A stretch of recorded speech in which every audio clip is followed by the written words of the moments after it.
Anda buang air kecil, saudara, jangan berdiri, apalagi buang air besar. Buang air besar berdiri sih kelewatan, saudara. Saya cerita buang air kecil. Kenapa saya cerita buang air kecil? Karena sekarang ini saya lihat sampai-sampai di masjid-masjid, kadang-kadang tempat kencingnya juga disediakan yang berdiri, saudara. Nggak pantas. Apalagi ini di negeri Islam. Ini Indonesia ini mayoritas umat Islam. Mestinya tempat-tempat buang air kecil itu, saudara, disediakan ruang-ruang supaya orang bisa buang air kecil dalam posisi jongkok. Perhatikan cara jongkoknya. Perhatikan cara jongkoknya. Perhatikan, sengaja ini saya tarik biar kelihatan kakinya. Perhatikan cara jongkoknya.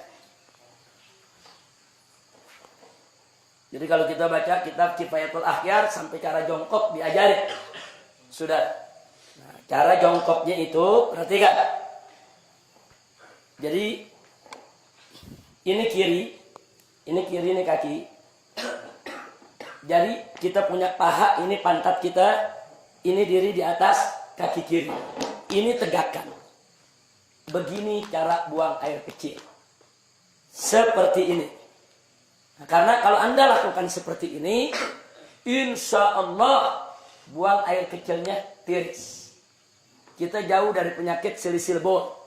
Nah, penyakit yang kencing gak habis-habis. Sebab kalau Anda tidak tiris, ya perasaan kalau kita jongkok aja biasa, kencing, selesai. Saudara, nah begitu selesai, kita ambil wudhu dan lain sebagainya. Tanpa terasa, kadang-kadang air kencing masih keluar. Ngetesnya gampang. Cara ngetesnya, Anda kencing jongkok biasa.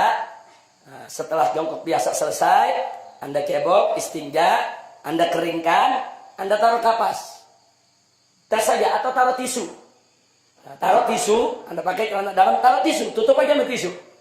Habis itu Anda wudhu, apa segala macam, Anda mau sholat, buka lagi, lihat tisunya, ada tetesan air keluar lagi.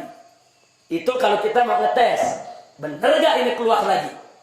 Jadi kalau orang yang buang air kecilnya tidak tiris, akan keluar lagi. Nah maka itu supaya tidak keluar lagi, perhatikan, ini seperti ini akan tiris. Seperti ini. Nah, setelah seperti ini buang air kecil, kita bungkukan sedikit. Nah, kita bungkukan sedikit. Nah, boleh sekali-sekali kalau masih berasa ada, kita tukar posisi. Nah, sekarang kita di kanan, kiri yang tegak. Tapi ini bukan posisi utama, bukan. Posisi utama yang tadi. Posisi utama yang tadi. Ini cuma untuk menggoyang kita punya kantung kencing. Supaya kantung kencing kita ini kegoyang. Digoyang begini, balik lagi. Tapi ini yang utama. Ini kalau begini kita kencing, insya Allah tiris. Tidak akan tersisa lagi. Kira-kira jelas tidak? Ditambah lagi dengan jari kita tekan bagian bawah sebelum bagian dubur di bawah ada. Kalau kita tekan keluar lagi itu cairan. Tekan sedikit. Nah, yang ketiga istibra. Apa istibra? Dehem-nya bukan dehem dengan tenggorokan, bukan dehem dengan suara dada, dehem dengan perut. Perut, jangan pakai dada. Enggak. Coba lihat, ada bedanya nggak dengan dada sama dengan perut? Beda. Coba pakai perut, gimana dehem? Perut kita tekan.